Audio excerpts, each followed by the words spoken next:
On a juste, commis, la plus grosse erreur qu'on pouvait commettre, on a recruté le mauvais gars. On recrute un mec qui avait fait ses preuves. Avant, il bossait chez Vodafone et tout, enfin, un Top Gun sur le papier. Un mec d'une cinquantaine d'années, qu'on voulait tous dans la boîte, qu'on paye très cher à ce moment-là. Et en fait, au bout de 3-4 mois, on voit qu'il fait pas ses notes de frais. Il a 3000 € de notes de frais non justifiées. On voit que il fait pas de reporting sur le CRM. Et puis on voit qu'en fait, il y a pas beaucoup de leads qui sont apportés, quoi. Et là, on arrive au Mobile World Congress. C'est un salon qu'on faisait à peu près chaque année. Et puis en fait, on comprend que c'est la fin.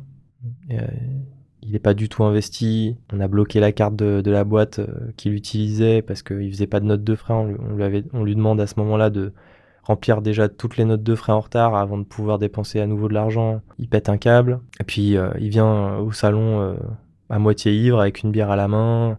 Il parle mal aux clients et il finit par mettre une main aux fesses à une de mes collaboratrices. Et là, ça passe pas du tout chez moi. Donc je le recadre violemment et je lui dis juste de se barrer, quoi. Mais on se rend compte qu'on a perdu beaucoup de temps et beaucoup d'argent et que on a juste commis la plus grosse erreur qu'on pouvait commettre. On a recruté le mauvais gars.